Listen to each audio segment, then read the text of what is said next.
You will say to me then, why does God still find fault? Because who can resist his will? On the contrary, who are you, O man, who answers back to God? The thing molded will not say to the molder, why did you make me like this? Will it? Does not the potter have a right over the clay to make from the same lump one vessel for honorable use and another for common use?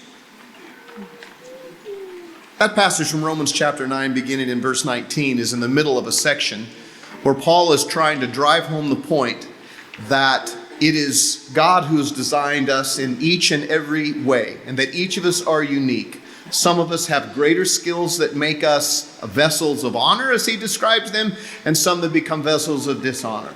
And you can categorize that, take those, and break them into multiple kind of views in this chapter.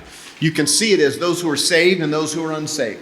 And he's saying, how can the one that is unsaved somehow argue to God on the last day that, well, you made me this way, so it's your fault that I was a sinner?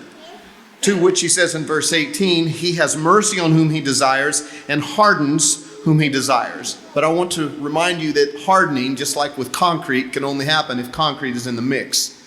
And so God allows us to be in environments where our true nature comes to the surface, whether it is submissiveness to his will or whether it is instead a rejection of his will, a desire to serve only ourselves. That's always the battle with mankind. We're constantly at war with ourselves or with God, trying to either make ourselves something that we envision ourselves being, some way we want to be viewed by the world. Many self-help books will tell you fake it till you make it. The idea is that you can be whatever you want to be. Young boys and girls are told when they're children, you can grow up to be anything you want to be, which I would perhaps suggest to you is not necessarily the greatest advice we can give children. Oh, you don't like that, I know. But it's true. You know what? There are a lot of things Christian people cannot be. There are a lot of paths we cannot travel. There are sins we cannot participate in. There are professions we should avoid. There is a path that seems right to a man, but it's in his destruction. We're in the midst of a series today that's dealing with God and sexuality. And if you're here as a visitor, you probably wonder what you stepped into. I kind of apologize, but who knows? God brings together every audience for very specific reasons. And so I always leave the audience construction in his hands. We're in the world today that is really struggling with people wondering why God made them the way that they are and whether God made a mistake. We left off last week in a discussion about gender, and I want to continue that discussion today. Gender dysphoria, I want to begin with, is a real thing. Let me say that again. There is a real condition called gender dysphoria. I would not want to downplay that. It is a serious ailment. This is an ailment in which a person does not feel comfortable inside the body that they have. There are actually 3 groups that this breaks into. This is all according to the research done by Abigail Schreier. She's written a book about it, which I referenced last week. There is a 1-hour-long presentation that she gives that's available on YouTube. I would encourage everyone to go listen to it, even if you don't read the book. But breaking down gender dysphoria into 3 groups, we find out exactly where our problems are most evident.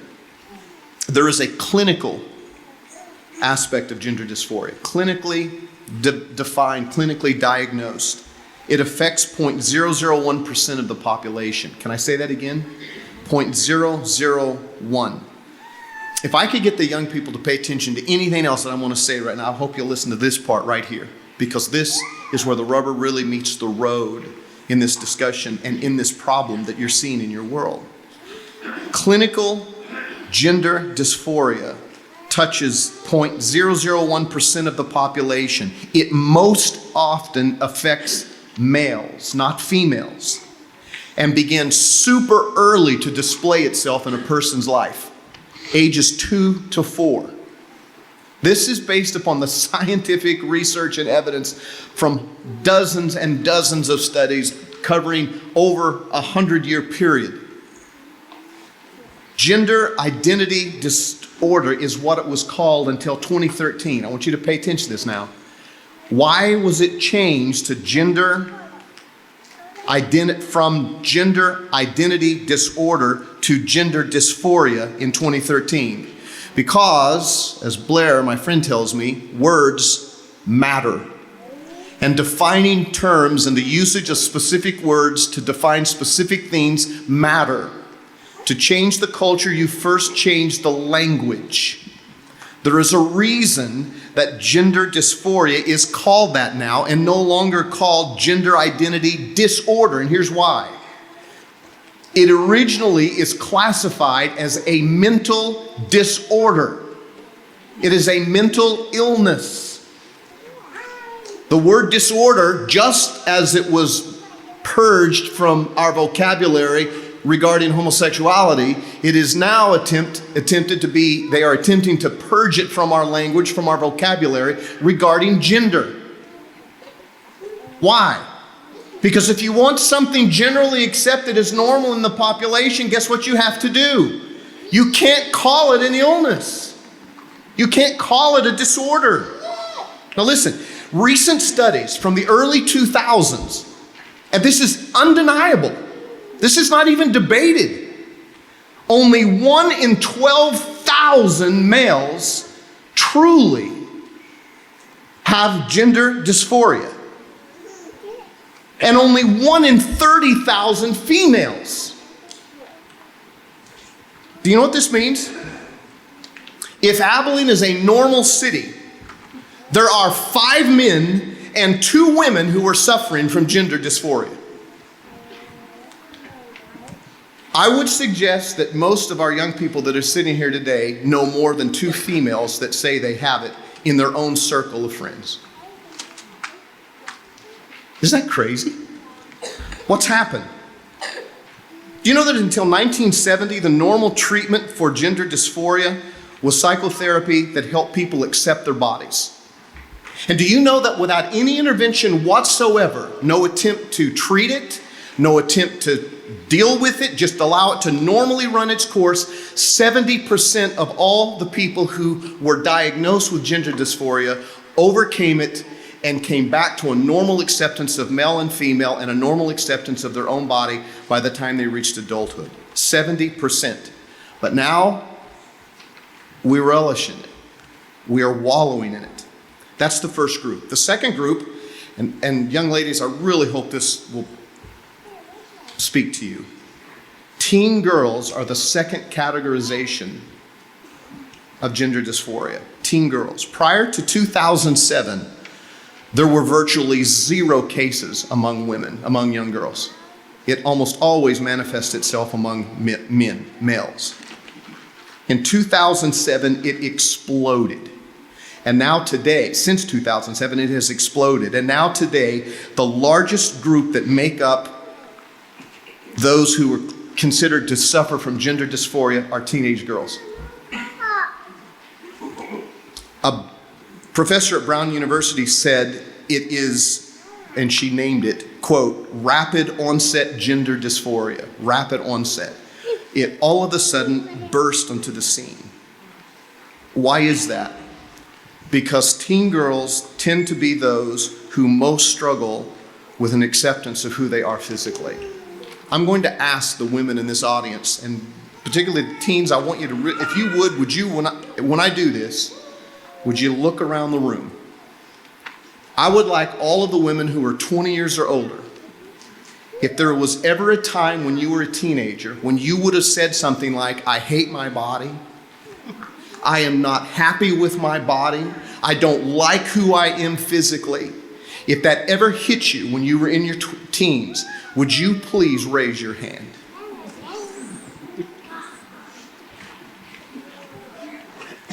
Isn't that amazing? You know what that says? You're not alone. You're not out of the norm because you don't feel at home in your own flesh.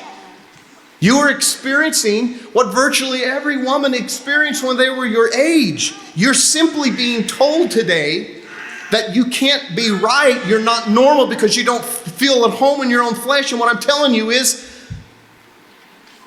Virtually no woman felt in perfect balance with her own flesh when she was in her teens.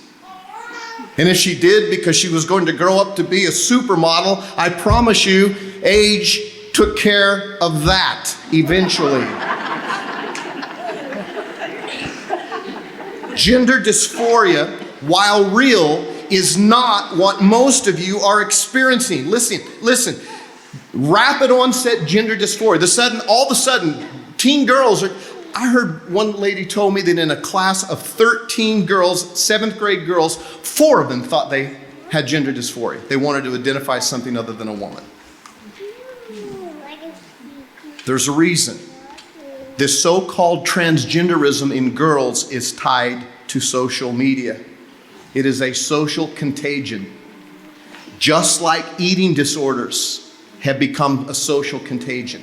Girls suffer from it because they have a friend who suffered from it, and this is the way that they try to fix this awkwardness they feel in their own bodies. Teen girls historically hate their bodies. They historically struggle with acceptance. And transgenderism is a way for them to think of themselves differently. And guess what? Our society rewards it. You come out as trans, and all of a sudden what happens? Ooh, that's the cool new thing. All of a sudden they become popular. All of a sudden they get notoriety. All of a sudden it's like, wow. And they also have the added benefit that they get to stick it to mom and dad. I'll show you. I'll be who I want to be. Some schools are reporting that as many as 30% of 7th grade girls identify as transgender. Girls, if you've ever struggled with these things, I want you to know it is highly, highly, highly likely you do not have gender dysphoria. I want you to ask yourself some questions. When did this start? When I was 4, which is clinically when it starts, or when I was 14? That's the first sign. Secondly, did I discover this myself? Have I always felt this way? Or is it because of the influence of my friends that is exerted on me? What you feel like is normal. Likely what you're feeling and struggling in is normal. And it's tied to all of those hormonal changes that are happening inside of you and all of the social influences. Do you know that the National Organization of Women reports that at age 13, 53% of all American girls are unhappy with their bodies? This is the National Organization of Women. And by the time you reach 17, 78% of all girls say they're unhappy with their own flesh. It's normal. The struggle here, though, is that the world is trying to pull you out of that struggle and say the solution is that you must not be a girl or you wouldn't be feeling this way. Hogwash. That's the way life goes. I've got some really bad news. It never really changes. I'm not going to ask hands to be raised on any of this. But how many of you don't feel perfectly good in your own body right now? I'm not asking any of you to raise your hands, but I'm raising mine. God took my hair away, and I don't know why. He lets this get bigger all the time, and I don't know why. The hair that used to grow on my head is now growing out of my ears, and I don't know why. And I just don't know why he didn't make me different. But thank God, I've never said to God, how dare you? The effort to transition to another sex that is not what God gave you is the equivalent of me shaking my fist at the heavens because God took my hair away. It's foolishness. It's foolishness. There's one other thing I'd like for you to consider if you're struggling with this. See, because one of the things I hear is, well, all of those statistics, that's because we were in a world when it wasn't accepted. It was all hidden in closets. And now we're coming out of the closet. Well, here's my question for you. Where are the millions of women that were in the closet that now are free to come out. Where are they at? They're not here. They're not millions. Listen to me. We will not step away from the biblical pattern of what God created for male and female. You need to make your mind up now that that's the path you choose. God does not make mistakes. We're really big on supporting life and opposing abortion. Transgenderism is the same as trying to kill the child the way God made it originally. It's just another form of aborting how God made you. This congregation has decided to make a very serious stand on these subjects, and that's why this whole series is unfolding about God and sexuality. I want to read to you a passage because, listen, I believe this is a Satan in the garden moment. If Satan wins this battle with gender, he has won so much, and we're going to go into the reasons now for just a few moments as to why, but I want to read Genesis chapter 3. And if you care, you can read with me. It's in the 3rd chapter, beginning in verses 1 through 7. The serpent was more crafty than any beast of the field which the Lord God had made, and friends, he still is. And he said to the woman, indeed, God has said, you shall not eat from any of the tree of the garden. And the woman said to the serpent, from the fruit of the trees of all the trees we may eat, but from the fruit of the tree that's in the middle of the garden, God has said, you shall not eat from it, nor touch it, lest you die. And the serpent said to the woman, you shall not surely die. God knows that in the day you eat from it, your eyes will be opened. You will be like gods, knowing good from evil. And the woman looked and saw that the tree was good for food, that it was a delight to the eyes, that the tree was desirable to make one wise. And she took from its fruit and she ate of it, and she gave to her husband and he ate, and both their eyes were then open, and they knew they were naked. And they sewed fig leaves together and made for themselves loin coverings.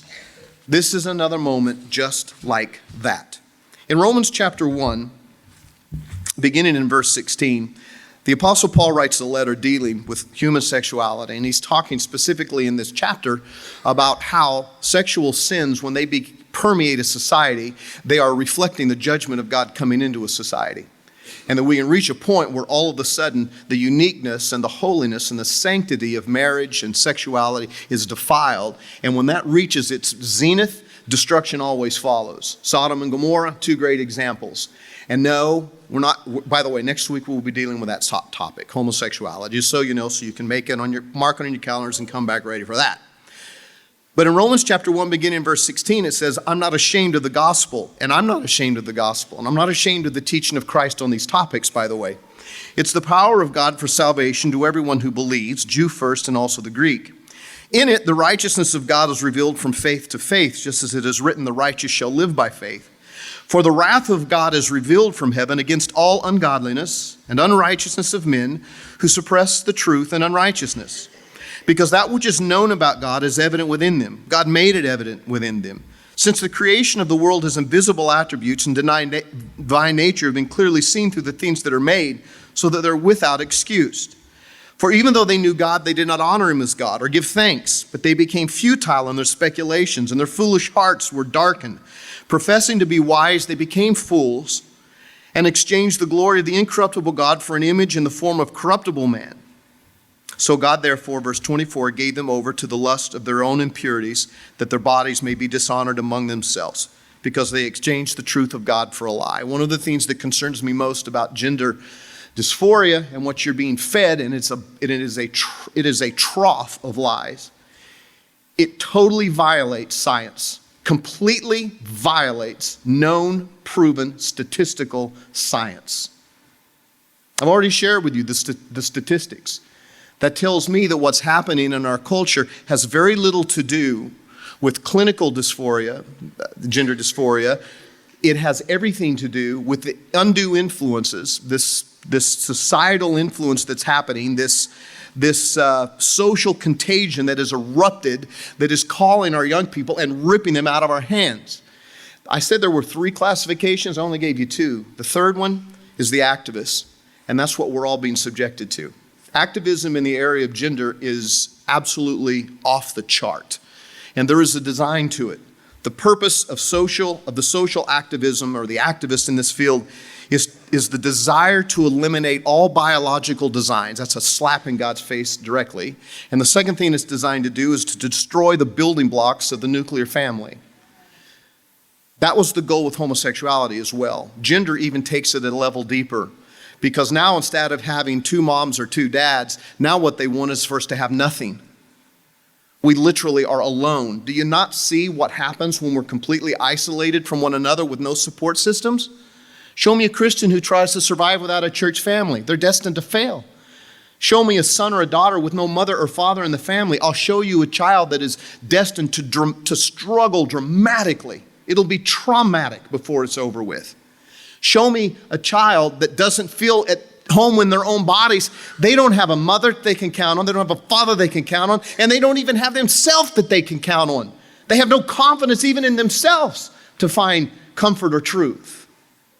This is the goal of activism, to totally separate us, to split us, to splinter us, to the degree that we can't even look one another in the eye and know what we're looking at when we are. It's to isolate us. Who do you think is behind the isolation? Satan is behind the isolation. When he destroys you individually, it destroys the family, that destroys the church, Satan, for him, for Satan, this boils down to this one fact. He only gets to exist outside of ultimate punishment as long as he can keep that last person from being converted that fills the number that God has in mind for the purpose of the world. I don't know what that number is, but when that number is reached, the trumpet will sound and this will all be over with. His only hope of survival is to delay the inevitable as long as he possibly can. Like a woman who uses face cream and facelifts and the gym and every tool and every trick and all the makeup and everything she can possibly do to put off father time, to let her hold on to her youth as long as she can, so Satan is doing everything he can to splinter and divide and move us away from God. And if he can get us to deny our gender, do you know what he has effectively done? He has caused you to deny. He's caused you to come face to face into conflict with the one who made you the way he made you. The way he made you. And in doing that, he wins. He wins. In Genesis chapter 3, the passage I read for you just a moment ago, in verse 1 it says that he came to them and he asked them the question, "Are you sure? Did God really say not to eat of the tree of the garden?" The temptations of Genesis are all focused around doubting God, just like transgenderism is. In Psalm 19:1, the Bible says, "The heaven declares the glory of God, and the earth shows his handiwork." In Acts chapter 17 and verse 27, it is reiterated and supported. Everything in this world is designed to point us to God. Your own flesh is designed to point you to God. You should see in yourself a likeness and an affinity, a comparison to God, because we are in his likeness and in his image, Genesis 1 and 2 says. You're supposed to look at yourself and say, there's got to be something bigger than me. Something made me. And your intellect, your mind, the sharpness of your thought process should point you to God. But what does Satan say? Satan comes on to the scene and he says, you can doubt everything about God. I'm going to quote to you scriptures today. Next week will be even more prolific in scripture. We're going to read all the passages that speak against homosexuality. And you're going to immediately have people who say the Bible never mentions homosexuality. That's a lie. You're going to have people who will say, well, the Bible never really is dealing with that subject matter. That's a lie. They're going to tell you, well, Jesus loved John, and therefore that might have been homosexual love, and that's a lie. I can prove it biblically. But Satan is going to get in your ear and he's going to say, maybe not. Are you sure God said that? Are you sure? Why doesn't God want you to eat? Doubt his word. Why doesn't he want you to eat? Why did he withhold the tree from you? Why did he say you couldn't be like this? What is he trying to keep you from understanding? God is not fair. God cannot be, is not true. And then in verse 4, you shall not surely die. You won't die. Who is God to punish you? Satan is saying. He can't tell you what to do, Satan is saying. He has no right to demand this of you, Satan is saying. Look at yourself. You don't even feel comfortable in your own flesh. God's trying to get you to go against what you feel in your own heart. He's trying to get you to deny your own truth. All emotional, all in the head. He's screwing with you, with your mind. If you want to know what God intended you to be, look at yourself. Now, what he wants you to do with that's going to change from person to person. And listen, there are some men who have more feminine traits, and there are some women who have more male traits. I'm not talking about the small stuff. I'm talking about who you are at your core.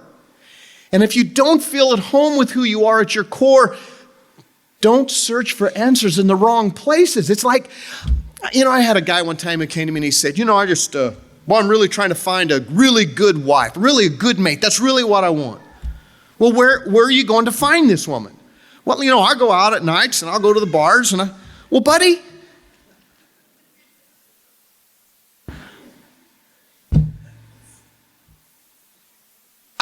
what do you say to that? I don't feel it right in my own flesh, in my own skin. I don't understand why God made me this way. The answer is not found in trying to find someone who says, then reject it. The answer is to go to the guy who made you and say, why did you make me this way? What are you expecting of me? How do I get in unison with you? The answer is not in another created being. The answer is in Scripture. The answer is in the God who made you. This is your operations manual. But I promise you, as soon as you start saying, boy, I just wonder if God made me the right way, there are 1 million people on the internet who are there to say, you're right, come over here. All of the things that are being done now in treatments, testosterone treatments, puberty blockers, all have consequences that are yet really undetermined. I can tell you that if you start with puberty blockers, that you will become infertile. You will not be able to reproduce, and almost certainly that's the case. I can tell you that once you start taking hormones and transitioning, there will be consequences. Serious consequences. That's why they gave you the testosterone to start with. I can promise you that if you undergo the surgeries that you will. Do you know that sex transition surgeries have a 69% of those have problems? Some of them infections resulting in death, disfigurement that is unbelievable. If you want to start doing some searching on the internet to support, why don't you do a little bit of research and find out the consequences of people who have undergone these procedures and what they say. There is a total deniance, a thumbing of the nose in modern science because they're promoting an agenda and they think they're doing something to make the world better, and all they are is agents of Satan. And all they're doing is carrying you down a path that's going to lead to the greatest dissatisfaction you've ever imagined. Someone told me this story beforehand, and I'll probably share it again next week. I won't tell you who said it, but someone was telling me that there was a person who had finally reached the point that he just felt like he was unhappy in his own flesh, and his attraction toward his sex, this is a homosexual relationship, was such that he just finally couldn't deny that in his heart, that's in his head, that's where he was. But thank God he was a Christian. And his decision was to follow the teaching of the Apostle Paul in 1 Corinthians. And he made himself a eunuch for the sake of the kingdom. I will be celibate, he said. And someone said to him, well, you're not honoring who you are. And you know what he said? I'm honoring my God, not myself.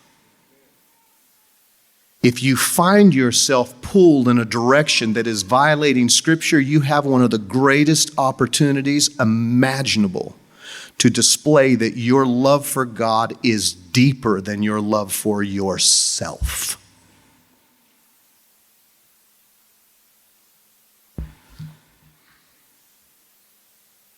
You shall not surely die. God can't tell me what to do. God isn't right. That's what Satan wants you to say. Verse 5, God knows the day you eat of it, your eyes will be opened. You'll be like God. Here's the fantasy of you're the master of your own destiny. That's the root of virtually all sin. Do you know that? You're the master of your own destiny. You can be whatever you want to be. That's where we started this sermon. You can become anything you want to become. And if you're a girl, born a girl, and you want to be a boy, or if you're born a boy and you want to be a girl, you can be the master of your own destiny. That's a lie. First, I can promise you when you stand before God in judgment, one of the first things He's going to do is ask, what was your motive in life? To honor me or yourself? But you see, God cannot be trusted. That's what Satan says. God is deceitful. He didn't tell you that if you ate of that tree, do you notice? God never said your eyes will be opened and you'll know good from evil. Satan pointed that out. Because the world, Satan, is always there trying to take the opposite side. Because God's deceitful, you see. You can't trust Him. His words are ambiguous. In verse 17 of Genesis 3, though, the answer is very clear.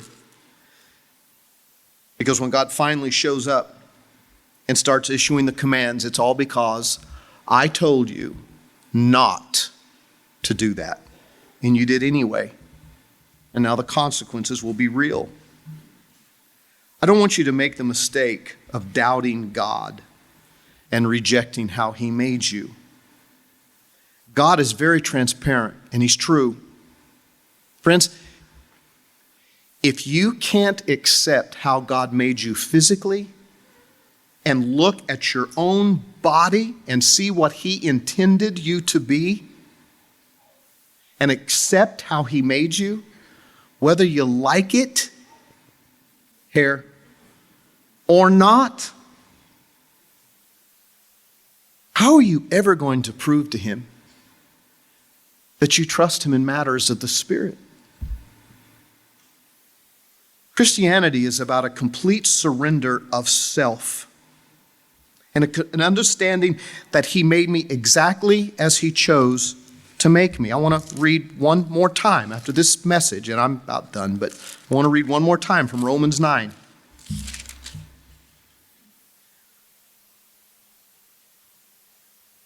Who are you, O man, who talks back to God?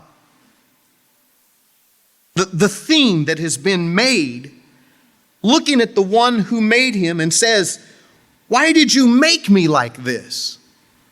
Paul just says, this is preposterous to assume we would even think that way.